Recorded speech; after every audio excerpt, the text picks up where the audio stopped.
आजकल हर कोई इंसान किसी न किसी तरीके में स्ट्रेस का शिकार है।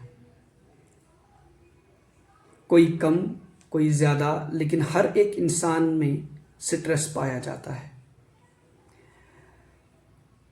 ऐसे कौन से तरीके हैं जिससे हम इस स्ट्रेस से निकल सकते हैं या हम अपने आप को रिलीफ दे सकते हैं?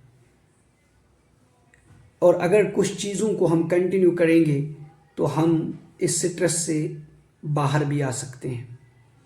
मैं कोई डॉक्टर, कोई साइकेट्रिस्ट नहीं हूँ, लेकिन 2 तरीके मैं आपके सामने रखूँगा जो होप्स आपको मदद दे सकते हैं स्ट्रेस को दूर करने के लिए, स्ट्रेस को रिमूव करने के लिए। एक है मूव और दूसरा है रेस्ट। अब ये 2 वर्ड्स हमें किस तरह से मदद करेंगे स्ट्रेस को रिमूव करने में। मूव पे पहले आ जाएंगे।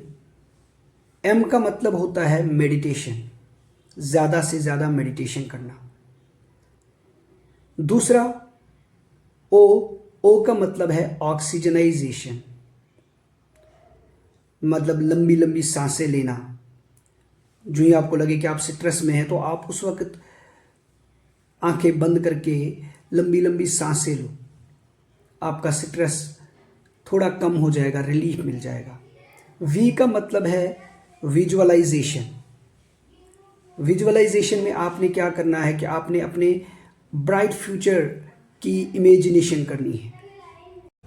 ई का मतलब है एक्सरसाइज करना। अब बहुत सारे लोग कहते हैं मैं तो दिन भर काम करता रहता हूँ, वो भी तो एक तरह की एक्सरसाइज है।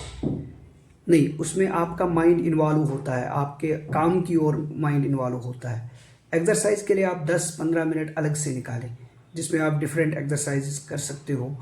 जो भी छोटी मोटी एक्सरसाइजेस आप कर सकते हैं वो कर लिया करो, जिसमें रनिंग है या जिसमें थोड़े पुशअप्स वगैरह हैं वो कर लिया करो।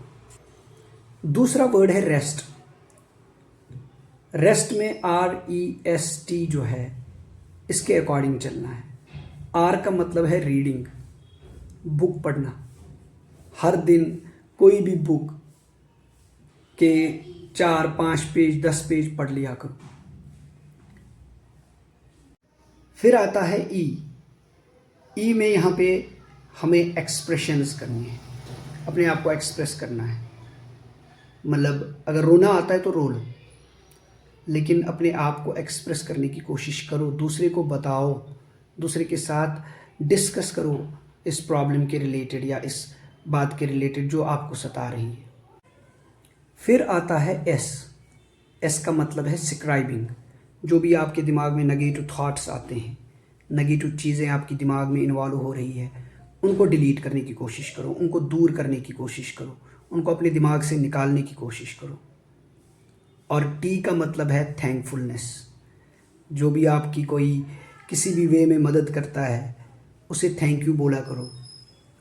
जो सामने वाला है वो भी खुश हो जाएगा और ये जो खुशी आ जाएगी इससे एक स्ट्रेस जो है ना वो दूर हो जाता है और आप भी हल्का महसूस करोगे जब आप किसी को थैंक यू कहोगे। That is all. Thank you.